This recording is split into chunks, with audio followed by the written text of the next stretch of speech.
العليم من الشيطان الرجيم بسم الله الرحمن الرحيم صلى الله عليك يا سيدي ويا مولاي يا رسول الله صلى الله عليك وعلى أولادك المعصومين صلى الله عليك يا أبا عبد الله يا رحمة الله الواسعة ويا باب نجاة الأمة يا عبرة كل مؤمن ومؤمنة غريب يا مظلوم كربلاء يا ليتنا كنا معكم فنفوز فوزا عظيما صلوات اللهم صل على محمد وآل محمد. Parmi les questions qui sont très importantes aujourd'hui pour nous, que ce soit pour les jeunes ou pour les autres, c'est comment expliquer aux autres la situation actuelle ou les comportements actuels de certains musulmans, alors que les autres, ils ne veulent pas entendre ça. Ils veulent tout de suite vous juger comme quoi, voilà les musulmans, regardez qu'est-ce qu'ils font les musulmans.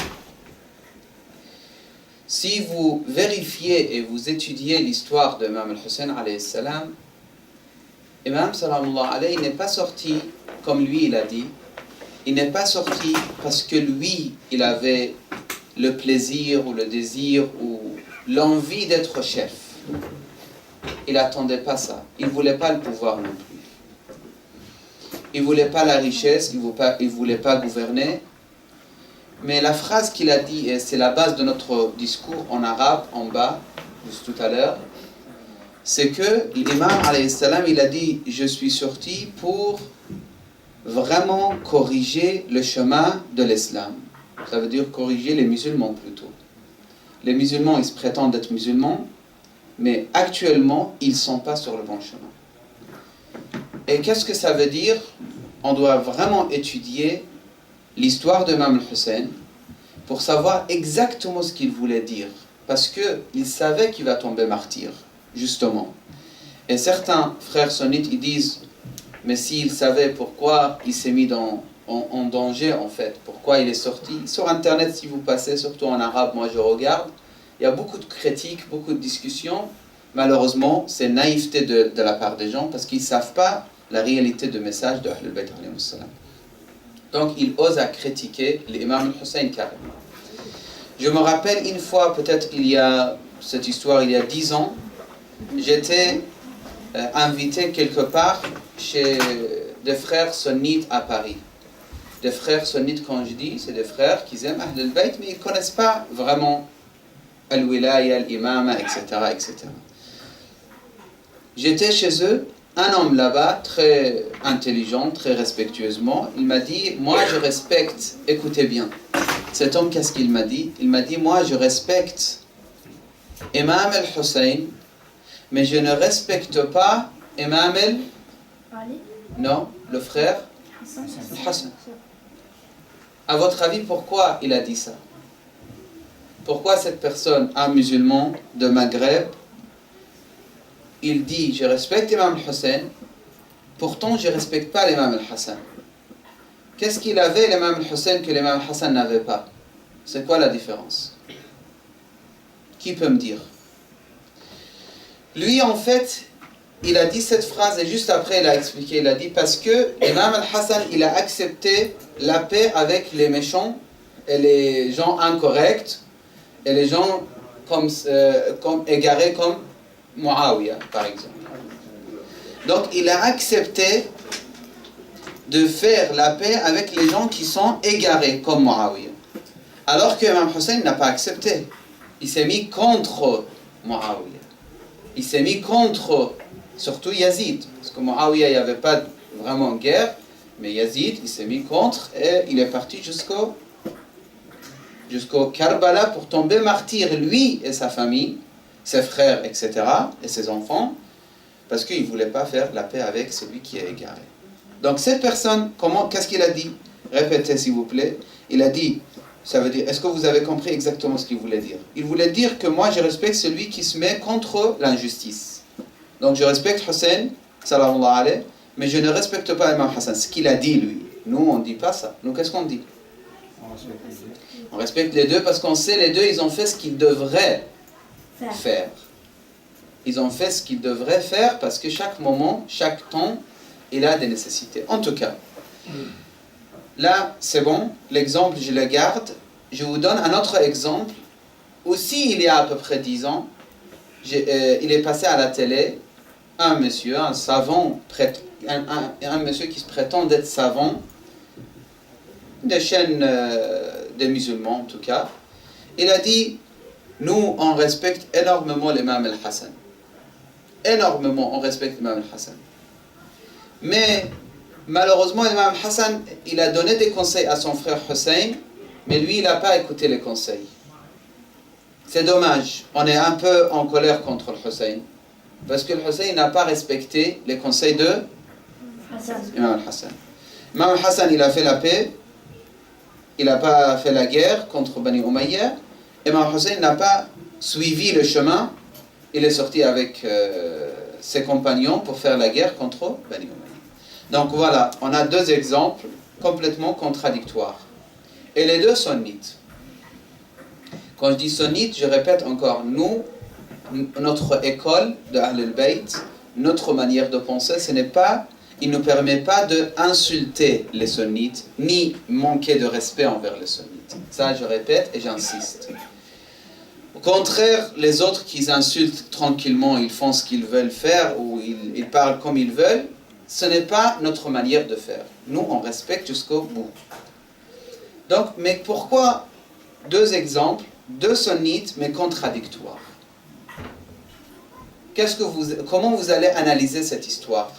Pourquoi il y a deux sunnites, un il respecte Hussein, un il respecte Hassan, et il ne respecte pas l'autre? Et nous, l'école de Ahl al-Bayt, on dit qu'il faut respecter Al-Hassan ou Al-Hussein. Et le hadith dans le Sahih, qu'est-ce qu'il dit? Al-Hassan ou Al-Hussein, imamani, sant, qama ou qa'da. Hassan et Hussein sont des imams.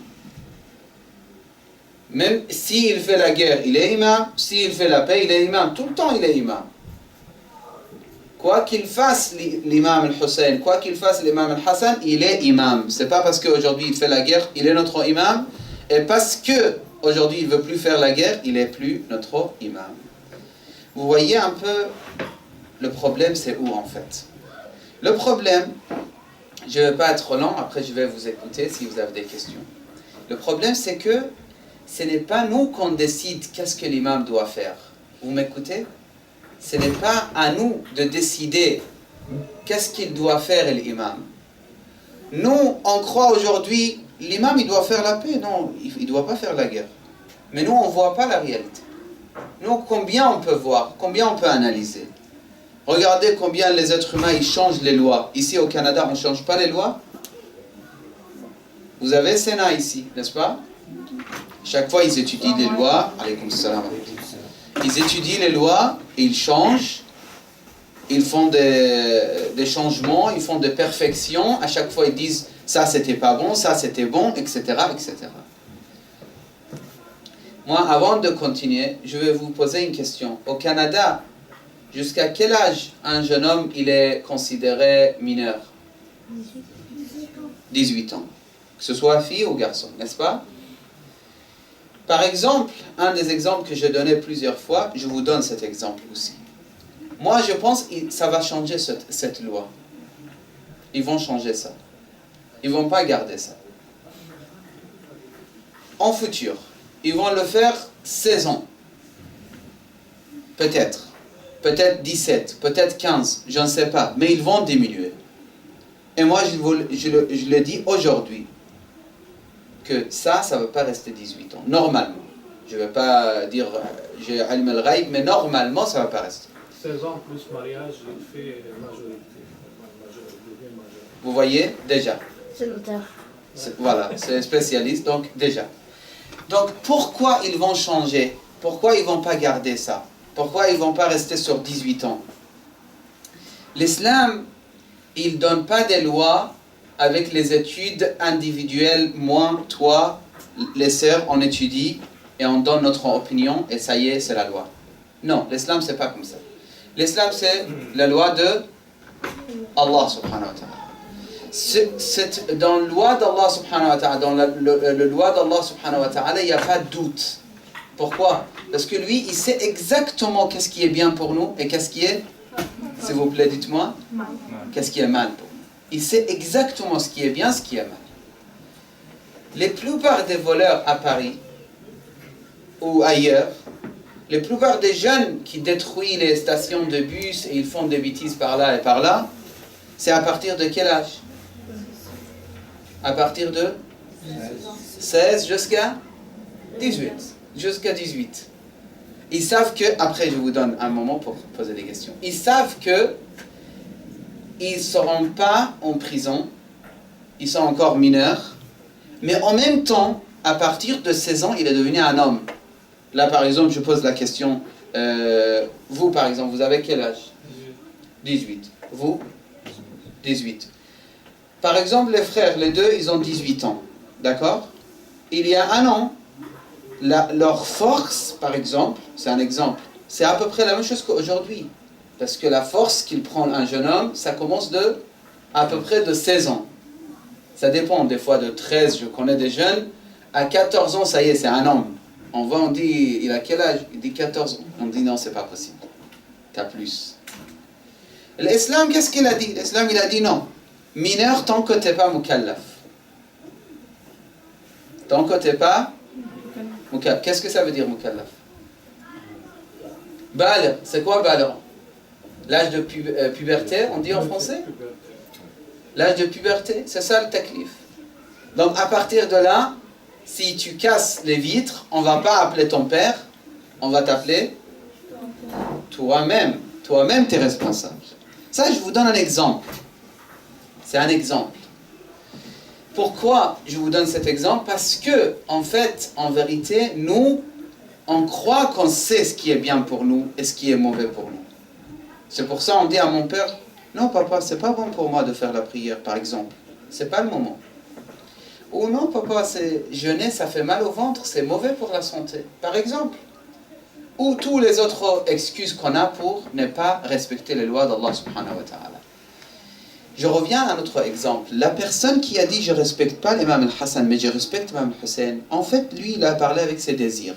Lui, il aime faire djihad, il aime sortir avec l'épée, il aime se mettre contre l'injustice, il a cette personnalité, il est jeune, donc il a parlé de cette manière. Et l'autre qui a dit je respecte le Hassan mais je ne respecte pas l'imam Hassan, lui il a des problèmes avec Bani Umayya, il veut protéger Bani Umayya, donc il a l'amour pour Bani Umayya. Donc comment il va protéger Bani Umayya? Il doit trouver des excuses pour, dites-moi, pour qui? Pour Bani Umayya. Vous me suivez ou pas? Donc il doit trouver des excuses pour Bani Umayya, pour dire que Bani Umayya c'est pas des méchants vraiment. Ils ont été obligés de tuer Hussein. C'est la faute de qui? Hussein, sallallahu alayhi. C'est leur opinion, c'est pas notre opinion. C'est la faute de Hussein. Hussein, pourquoi il est sorti? Il devrait écouter le conseil de Hassan et rester à la maison, comme Hassan il est resté à la maison également à Médine. Pourquoi ils doivent sortir? Il fait bay'a, tranquille, il vit tranquillement avec sa famille. Donc vous voyez, chacun il a ses arrière-pensées, son histoire, sa manière d'analyser les choses, et il veut dominer avec ça, surtout toute l'histoire, et il veut juger les gens avec ce qu'il pense lui-même. Moi je vous dis quelque chose, ce qui est important et que j'insiste, comme hier j'ai insisté, aujourd'hui j'insiste également, ce qui est très important que vous soyez savants, c'est ça. Savants, mais avec piété, avec taqwa. Ça veut dire vous ne suivez pas votre désir et plaisir. C'est pas parce que la fille, elle sent que aujourd'hui c'est difficile de mettre foulard, parce que c'est un peu énervant à l'école, il n'y a personne qui met. En plus, notre époque, c'est... Non, c'est pas moi qui dois analyser. Moi, je dois voir qu'est-ce que Fatima al-Zahra a donné comme exemple. Moi, je dois voir qu'est-ce qu'Amir al-Mu'minin a donné comme exemple. Imam al-Hassan a donné comme exemple. Imam al-Hussein a donné comme exemple. Tout ça, je dois voir. Aujourd'hui, notre époque, c'est bon, c'est pas la peine de respecter trop les parents. Je peux appeler mon père avec son nom. Par exemple, mon père, il s'appelle Hadi. Je dis, viens parler à Hadi. On sort ensemble, Hadi, au lieu de dire Abi, au lieu de dire Baba, ou mon père, ou etc. Ou la fille, elle appelle sa mère avec son nom. Dit, c'est beau, c'est magnifique, je me sens plus proche de ma mère. Alors que tout ça, c'est négatif, si on regarde le riwayat. Non, il y a quelque chose qui s'appelle le respect des parents. Par exemple, ça, c'est un des centaines de milliers d'exemples à vous donner. Donc, voilà, moi, le point avec lequel je commençais, je vais petit à petit terminer. Imam al-Hussein, Imam al-Hassan, Amir al-Mu'minin, c'est l'exemple parfait pour nous. Allah subhanahu wa ta'ala, il nous a donné des exemples parfaits. Et nous, on doit suivre. Imam al-Hussein, il a vu que Yazid, ce n'est pas un homme qui respecte la foi. Ce n'est pas un homme qui respecte la prière. Ce n'est pas un homme qui respecte halal et haram. Pas du tout. Il fait ce qu'il veut en tant que musulman, en tant que calife, en tant que chef de musulmans. Yazid et les autres Bani Umayya, ils faisaient des choses incroyables. Par exemple, ils se mariaient des fois avec la fille qui ne pouvait pas se marier avec elle. Ça veut dire en haram, en adultère. Ils avaient des relations incorrectes. Ils avaient des actions incroyables. Je ne veux pas vous parler de ça pour ne pas vous faire mal, parce que c'est des exemples très très négatifs qui peuvent nous faire mal. Qu'est-ce qu'il faisait Yazid et qu'est-ce qu'ils faisaient les enfants de Yazid Bani Umayya. Wa alaykum salam. Donc, si on regarde tout ça, on dit nous, notre exemple c'est Hussein ibn Ali, il a vu que ça ne va pas. Ils vont changer l'image de l'islam. Donc aujourd'hui, c'est la même chose. Les ennemis ils sont en train de changer l'image de l'islam. Vous savez ça ou pas? Vous voyez ça ou vous ne sentez pas? Ils sont en train de détruire l'image de l'islam aujourd'hui. Et exprès. Là, la personne, il vient au Canada ici, il tue quelqu'un. Vous avez entendu l'histoire? Pourquoi il va tuer quelqu'un? C'est quoi l'intérêt?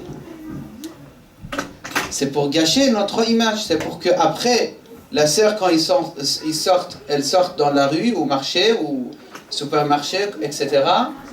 Ou le garçon, il veut faire la prière, il est timide. Il dit, mais comment je vais faire la prière maintenant? Comment je vais faire la prière devant les gens? Ils vont dire, celui-là, il va s'exploser maintenant. Ça y est, il se prépare, et là, il va tuer quelqu'un. Comme il y a des années, j'étais dans l'avion, pas aujourd'hui, à cause de l'histoire de l'Amérique de 2011. À l'époque, j'étais en train de prendre l'avion pour partir en Australie. Une dame de loin, j'ai vu qu'elle est en train de parler avec sa copine. Elle faisait les gestes qu'il y a une personne qui est en train de faire la prière. Elle m'a vu en fait, derrière l'avion, vers où il prépare la nourriture. Là-bas, j'ai pris un endroit, je faisais la prière. Elle a couru, elle a dit, oh là là, il y a quelqu'un qui est en train... De loin, j'ai vu comment elle était en train de faire les gestes. Elle avait peur, ça y est, l'avion, il va exploser. Alors que, Amir al-Mu'minin, écoutez bien s'il vous plaît ce que je vous dis. Imam Ali alayhi salam, il dit, si vous me donnez ce bas monde et tout ce qui existe là-dedans, hein, et même plus que ça, et en échange, vous me demandez de prendre quelque chose, une graine ou nourriture de fourmis qui est en train de partir avec, injustement, je ne le ferai pas. C'est-à-dire, Amir al-Mu'minin dit, si tu me donnes ce bas monde, avec toute la fortune qui existe dessus, et même plus que ça, mais en échange, tu me dis, sois injuste avec fourmi. C'est quoi le fourmi pour vous? C'est quoi? On ne le considère même pas dans notre vie. On ne le voit même pas. Il y a des mères, quand ils veulent nettoyer la maison, ils tuent 20 fourmis comme ça, ils nettoient comme ça. Amir al-Mu'minin dit, je ne peux pas embêter ou empêcher fourmi de ramener la nourriture qu'il a, ou les graines de nourriture qu'il a, chez lui à la maison. Je ne peux pas l'empêcher. Même si tu me donnes en échange, quoi? Sobamond et la fortune de Sobamond, etc., etc. Donc, Amir al-Mu'minin, il dit ça. Et eux, ils donnent cette image. Amir al-Mu'minin, il nous fait comprendre, le fourmi, on ne peut pas l'empêcher de, je ne sais pas, ramener nourriture, même pas tuer. Et eux, ils donnent l'image que celui qui dit Allahu Akbar, qu'est-ce qu'il va faire? Il va tuer les gens. Donc, exactement la même chose. Yazid, il était en train de faire ça. Yazid, il était en train de donner l'exemple au monde entier, comme quoi Khalifatul Muslimin, c'est celui qui boit l'alcool et il tue, il s'amuse avec ça. Si quelqu'un le dérange, il le tue. Il s'amuse toute la journée avec quel genre d'animal? Les singes et Les cochons.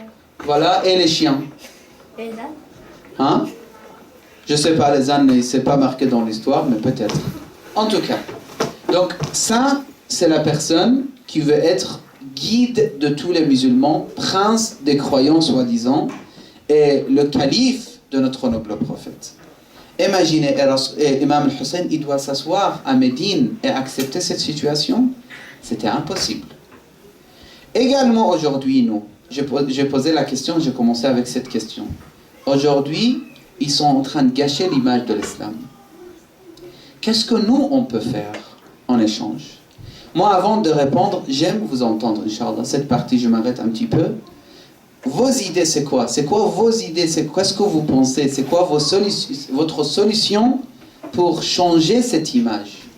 Aujourd'hui, si tu dis je suis Abdullah, je suis Mohammed, je suis Ali, je suis, je sais pas, tous les noms des musulmans, d'accord?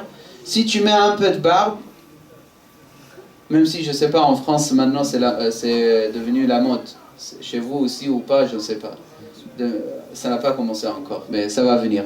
Mais si tu mets barbe et ça se voit que tu es un musulman, ça y est, les gens ils prennent distance, ils ont peur, ils sont un peu... Si elle met le foulard, la dame, la même chose, petit à petit ça devient encore pire en pire. C'est quoi votre solution? Donnez-moi quelques solutions. Après moi, si j'ai des choses à rajouter, je rajoute. Bismillah.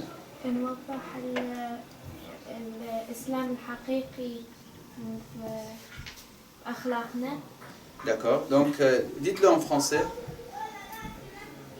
Expliquer le vrai islam ou montrer le vrai islam avec nos comportements. C'est très bien. Mais ça, c'est très bien. Mais comment? Où? Est-ce qu'à l'école, avec par exemple vos copines à l'école, etc., c'est ça? Ou encore plus, vous avez des solutions pour qu'ils soient un peu plus forts, un peu plus rapides? Mais c'est bien, c'est très bien, parce que le comportement, c'est le meilleur exemple. Quoi d'autre? C'est quoi vos solutions? Qu'est-ce que vous donnez comme solution?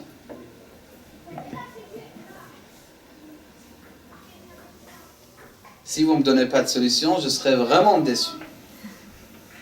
Si on voit un pauvre, on peut lui donner de l'argent. Si on voit comme les musulmans, on lui donne de l'argent, il va voir que lui c'est un musulman, il veut aider les pauvres. D'accord, ça change l'image pour le pauvre. Ouais, ça change l'image. Surtout si c'est devant les autres aussi. Et ça, on ne le fait pas parce qu'on veut être, nous, personnellement, aimés par les autres. C'est pour donner bonne image de l'islam, en fait. C'est pas riya. Parce que c'est pas, je suis pas en train de montrer que moi, je suis très bien. Plutôt, je suis en train de montrer que les musulmans, ils sont très bien, ils sont corrects, ils aiment s'occuper des pauvres, etc. S'il vous plaît, donnez encore des exemples. Oui. Moi, en général, j'explique aux gens c'est quoi l'islam. Je raconte l'histoire aussi. Je les informe. D'accord. En général, ils le croient. Ils ne doutent pas de ce que je dis. Parce qu'ils ne connaissent pas toutes les informations. Tout à fait. Donc, expliquer l'histoire de l'islam, en fait. Et discuter un petit peu. Donc, ça, c'est bien. Maintenant, ce que je pense, quelqu'un parmi vous il doit proposer, c'est plutôt de faire quelque chose qui est encore plus fort au niveau de médias. Vous voyez? Par exemple, aujourd'hui, l'Internet, il est devenu très fort. Il y a des discussions qui se passent sur Internet, il y a des choses qui se passent. Si la personne il a l'accès à faire un petit film, pour donner l'image de l'islam, ou traduire les bons films qui sont faits déjà, d'accord? Traduire, même pas traduire qu'avec l'écriture doublage, c'est-à-dire de faire carrément doublage. Il y a plein d'idées. Il faut juste que vous vous rencontrez les sœurs entre les sœurs, les frères entre les frères, et vous réfléchissez comment changer l'image de l'islam. Vous savez, s'il y a 5 personnes qui se réunissent pour cette but, ici à Montréal, après 5 ans, ils peuvent changer l'image de l'islam. Vous savez, quand vous avez la volonté de changer vraiment et montrer le vrai islam c'est quoi, vous aurez des centaines d'exemples et des centaines des idées extraordinaires pour changer l'image de l'islam. Ce n'est pas impossible. Mais il faut réfléchir. Il ne faut pas qu'on reste dans notre coin en train de dire que... Oui, je vous écoute. Non, continue. Non, après, moi, je rajoute. C'est que je remarque qu'à chaque année, ce qu'on fait, mais je crois qu'on devrait le faire plus souvent. Sur Walad Nabi Muhammad sallallahu alayhi wa sallam, on distribuait des fleurs avec des mots dessus du Coran ou bien des paroles de notre prophète. Je crois que ça aide beaucoup à distribuer, mais je crois qu'on devrait faire plus souvent. Même si c'est l'hiver, on pourrait faire Muharram, n'importe quelle occasion qu'on voit, peut-être à chaque mois même, si on devrait vraiment faire. Ça c'est parmi les choses qu'ils ont fait ailleurs. Si c'est étudié par exemple à la fac ou dans des endroits spéciaux, surtout avec les intellectuels par exemple, ça peut être très utile. Si c'est bien étudié, si c'est bien fait. Il y a l'idée qu'on a fait à Paris, ça peut être aussi intéressant, traduire... oui, je t'écoute, après moi je continue. C'est pas une idée, mais je veux juste vous informer que dans mon école, dans l'école à l'honneur,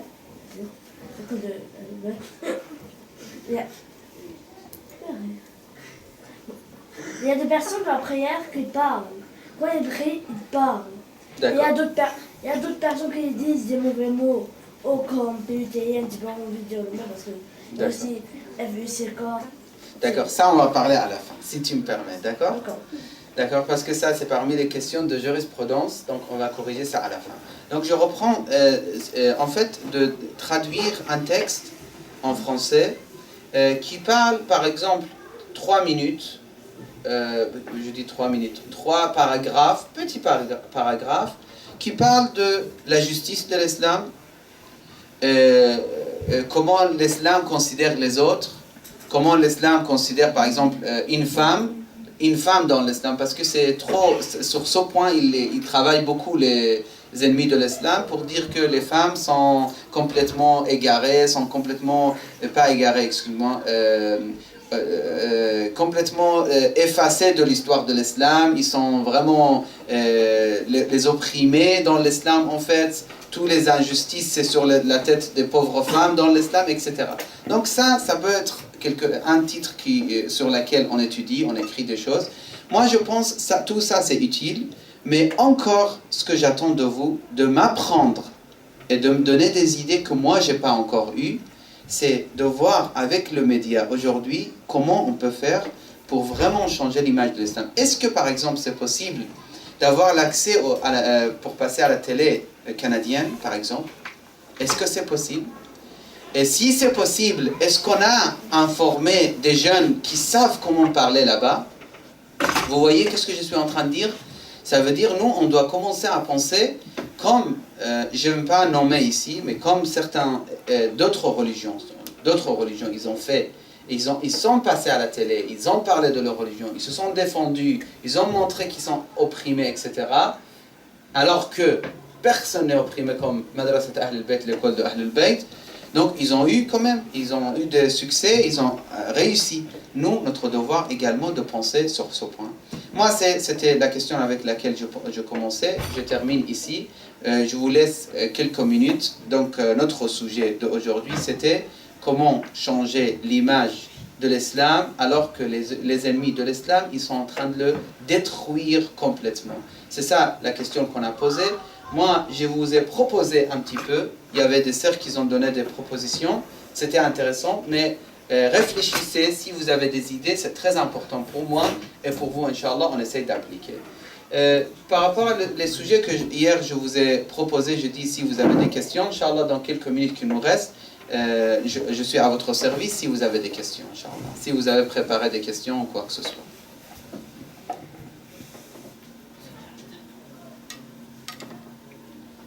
Vous n'avez pas préparé, hein? Par rapport à la musique, comme ils disent que c'est pas tous les types de musique sont mais juste ça. Ça veut dire, la question c'est quel genre de musique c'est haram? Qui sait la réponse ici? Oui? J'avais entendu une fois un cheikh dire que pour savoir si une musique est haram, d'abord il faut utiliser sa conscience. Puis il faut commencer par se dire que toutes les musiques sont haram, puis ouvrir progressivement la voie à des musiques qui ne sont pas haram en fonction de ce que tu penses que c'est haram ou non.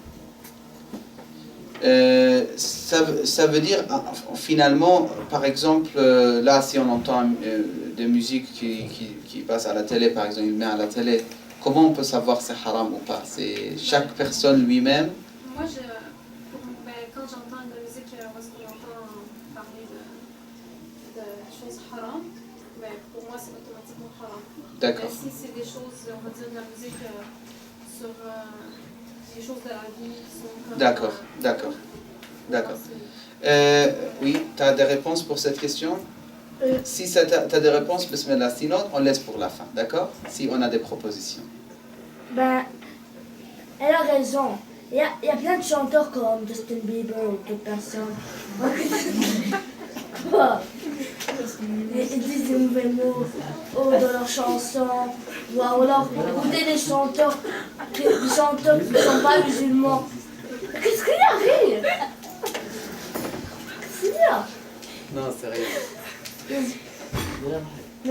Moi, je connais pas les personnes que tu viens de mentionner, c'est pour ça que j'ai souri, parce que je connais pas. Juste mentionner une seconde. Donc pour répondre à cette question, c'est un peu proche de l'idée que notre sœur a donnée, mais il faut donner définition. En fait, les grands savants, ils disent toutes les musiques qui sont mutreb. Mutreb, al-musiqa al-mutreba. Tout ce qui est mutreb. Qu'est-ce que ça veut dire mutreb? C'est ça que je veux voir avec vous. Si vous savez qu'est-ce que ça veut dire mutreb. Je te laisse danser. Qui? Je te laisse, par exemple, danser. Donc qui fait bouger la personne, ça c'est mutreb. Et quoi d'autre? Qui fait partir la personne dans les idées. En fait, mutreb, si vous voulez savoir quelle musique c'est haram, moi je vous donne quelques exemples pour comprendre, parce que ça, c'est pas un cours de jurisprudence. Première chose, comme il a dit la sœur, tous les mots qui sont incorrects ou religieusement parlant, c'est haram. Ça devient la musique avec les chansons, tout haram. On ne peut pas l'écouter. C'est-à-dire, si un chanteur, il est en train de chanter quelque chose avec de musique, même si c'est musique très classique et très simple et très calme, mais les mots sont très graves, on ne peut pas écouter. Ça, c'est clair et net. Donc, on ne parle pas de musique. Là, on parle de paroles qui étaient avec les musiques. Mais sinon, la musique, peut-être, il est classique. Mais par rapport à la musique, qu'est-ce qui est halal, qu'est-ce qui est haram? En fait, comme il a dit, il y a des musiques qui font danser la personne. Ça, c'est haram. Les musiques qui font danser. Par exemple, un jeune homme, ses parents, ils ne sont pas là, d'accord? À la télé, il y a quelque chose. Il sent que ça y est, il s'est levé parce que son père, il n'est pas là. Il peut bouger un petit peu avec la musique. Ça, c'est absolument haram.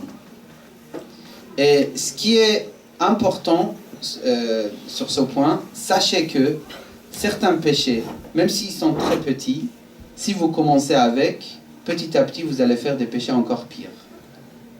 Shaitan, il ne va pas vous dire tout de suite, venez manger haram. Shaitan, il commence d'abord avec les choses très légères. Il dit, tu ne sais pas danser, mais tu ne vois pas tout. C'est à l'école, par là, dans le cinéma, tout le monde, tous les jeunes, ils savent danser. Tu dois un petit peu savoir quand même. C'est la honte pour toi. Tu ne vas pas danser devant ton père et ta mère. Il te dit comme ça. Après, tu commences. Petit à petit, il te dit, mais tu n'as jamais goûté ça. Tu vas le goûter une fois, c'est pas grave. Ton père, il dit, c'est haram, c'est halal. D'accord, une fois, ça fait rien. Et je connais une personne qui a, malheureusement, qui était très croyant. Il pleurait, il me disait, je regrette parce que j'ai bu quelque chose haram dans ma vie, une fois, parce que j'étais curieux. Je voulais absolument savoir c'est quoi, et ça fait quoi. Et j'ai bu. Et cette personne, jusqu'à aujourd'hui, peut-être, il pleure et il regrette ce qu'il a fait. Pourquoi? Parce que ça a fait des effets négatifs, ça fait des effets négatifs sur ses enfants en futur. Le haram qu'on mange, le haram qu'on boit, ça fait des effets négatifs sur nous et les enfants qu'on a plus tard. Donc, les musiques, je reviens, musiques qui font danser, les musiques qui font, partir les idées dans les imaginations et très lointains. Toutes les idées comme ça, toutes les musiques comme ça, c'est mutreba. Pourquoi? Parce que, par exemple, ils nous rendent tristes. On met la musique, ça y est, le jeune homme, il se rappelle de je sais pas quoi, etc. Il commence à pleurer, il commence à être triste. Tout ça, ce n'est pas logique. Allah subhanahu wa ta'ala, il ne veut pas que tu sois influencé par, dites-moi, par musique. Il veut que tu sois influencé par l'amour de Dieu, par Coran, par Dua, et pas par la musique. Musique qui influence sur la personne, c'est pas bon et c'est mauvais pour la personne. Donc parmi les codes, en fait, parmi les codes que je vous donne, c'est 1 qui fait danser, 2 qui fait partir la personne dans les réflexions, il pense à des choses un peu négatives, il se rappelle de ses péchés qu'il faisait carrément, ou ses relations, la samahallah, s'il avait relation, des contacts avec une fille, ou des choses, des mots qu'ils disaient entre eux, ils s'envoyaient des messages et tout, il se rappelle de ces jours-là, en fait, de toutes ces histoires. Et ça veut dire quoi? Ça veut dire c'est Shaitan qui est en train de travailler sur la personne. Et il y a des autres choses pour la musique aussi, Montreba, je m'arrête. La plupart de la plupart des musiques sont haram. Non, ça dépend vraiment. On ne peut pas dire, par exemple... C'est tout ce que vous entendez sur la radio, c'est comme ça. Si tout ce qu'on entend sur la radio, 5 minutes, oui, on termine. Tout ce que vous entendez sur radio, si c'est comme ça, je ne sais pas. Moi, je n'ai pas écouté beaucoup radio, mais des fois, je mets le radio en France pour entendre un peu de journal et tout. Akhbar, ou il y a des radios culture et des choses comme ça, j'écoute des fois dans la voiture. Donc, j'entends des fois des musiques très simples, ou un peu military music, je ne sais pas comment dire, un peu... Hamasi, ça veut dire un peu des musiques de guerre, ou des musiques, des choses comme ça, ou des musiques classiques. Je sens pas ça du tout. J'écoute pas, parce que ça m'amuse pas d'écouter la musique. Mais je peux pas dire à vous, c'est haram, n'écoutez pas ce genre de musique. Moi, j'écoute pas parce que ça m'intéresse pas. Moi, je sens que toutes les sortes de musique, si ce n'est pas avec Nashid pour Ahlul Bayt, ou pour Allah, pour l'amour de Dieu, pour moi, c'est pas intéressant, je trouve pas l'intérêt. Musique, écouter musique, je trouve pas. Mais je peux pas vous interdire, je peux pas vous dire c'est haram, puisque le fuqaha, ils ont pas dit c'est haram. Dernière question. Parce que vous avez dit que quand on écoute la musique, on commence à pleurer parce qu'on se rappelle des choses. Et si c'est comme ça avec un anachid, ça veut dire aussi c'est haram? Si, non. Ah, c'est une très bonne question. Si, avec l'anachid, on se rappelle des bonnes choses. En fait, on se rappelle de, par exemple, quand on est parti... par exemple, on a entendu chansons religieuses, par exemple Tawashih, sur Allah subhanahu wa ta'ala. On se rappelle de la Mecque, on était parti au Hajj, ça nous touche et on pleure. Ça c'est très bien. On se rappelle de l'amour de Dieu, on se rappelle des orphelins, les pauvres sur terre, et on a le cœur brisé pour eux. Donc on pense à aider les pauvres. Vous voyez, tout ce qui est dans le chemin de Dieu, c'est pas grave. Mais tous les souvenirs, tous les sentiments qui sont dans le chemin de Shaitan, et c'est dans l'intérêt de Shaitan en fait, ça devient haram. Est-ce que c'est clair ma réponse ou pas? Donc voilà, c'est vous que vous allez distinguer entre les deux. Oui, dernière question s'il vous plaît, parce que voilà. Juste une petite question. Oui. Les chansons même entre femmes dans le mariage sont haram? Quel genre de chansons? Mais je veux dire la musique, naturellement elle est haram. On écoute personnel, comme la danse, puis toute la cérémonie. En fait, moi, je vous explique comme ça. Dans les mariages, entre les femmes, ils n'ont pas le droit de danser. Haram de danser. Mais la plupart des femmes, ils ne savent pas ça. Ils disent, mais c'est entre nous, on danse. Mais c'est haram. Une femme, elle peut danser que devant son mari. Elle ne peut pas danser ni devant... Déjà, l'homme, il ne peut pas danser du tout. Même s'il est dans une chambre tout seul, il ne peut pas danser. C'est haram, haram, haram. C'est complètement haram pour l'homme. Ça a des effets négatifs. déjà, ça fait des effets négatifs, déjà. Ça dévalorise la personne, parce que l'homme, c'est sérieux, l'homme, c'est respect, l'homme, c'est... Femme, elles peuvent montrer sa beauté pour l'homme, pour son mari, mais l'homme, il doit pas être il doit être respectueux, il doit être... Mais déjà, nous, ce n'est pas nous qu'on explique pourquoi, pourquoi, quelle philosophie, c'est quoi la philosophie, non. Allah nous a fait comprendre dans le hadith de Ahl al-Bayt, l'homme n'a pas le droit de danser, ça y est, c'est le dossier terminé. Donc l'homme, il danse pas. Même si vous êtes chez vous, même s'il n'y a personne devant vous, devant le miroir, si vous dansez, vous êtes en train de faire haram. Ça, c'est pour les garçons. Pour les filles, ils peuvent danser que devant leur mari. Maintenant, des filles qui dansent dans le mariage, c'est haram. Dans le mariage, qu'est-ce qu'on peut faire? On peut applaudir, on peut chanter, mais des chansons qui ne sont pas haram non plus, au niveau des mots. Par exemple, des mots qui sont mauvais ou des choses que je ne peux pas vous donner l'exemple, mais tout ce qui est mauvais, non, on ne peut pas. On peut chanter pour Ahl al-Bayt, pour Allah, pour l'amour de Dieu, pour la beauté de la vie. Il n'y a pas de problème, il y a des limites. Mais il ne faut pas dépasser. Avoir la musique aussi, il n'y a pas de problème, mais ça ne doit pas être musique montreba pour danser, des ambiances comme ça. Oui. Dans les mawalid, les femmes ils mettent la musique halal, comme on va dire pour les mamans, des choses comme ça. Puis les femmes dansent, mais elles dansent Dabke, c'est l'exception. Dabke, c'est l'exception. Qui certains savants ils disent c'est pas danse. Donc moi je suis pas en train de vous donner maintenant la permission de faire dabke absolument. Non, mais je sais qu'il y a des discussions dessus. Dabke, ce n'est pas exactement comme les autres sortes de danse, parce que dabke c'est pas danse.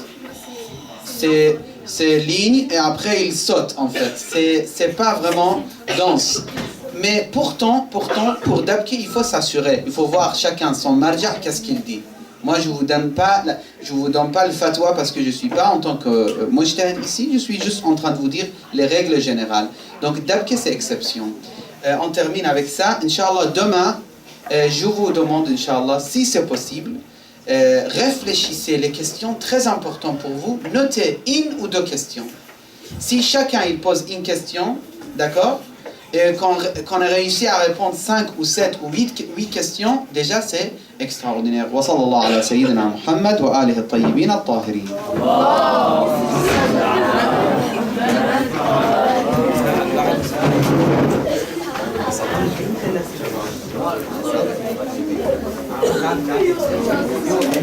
C'est toi qui as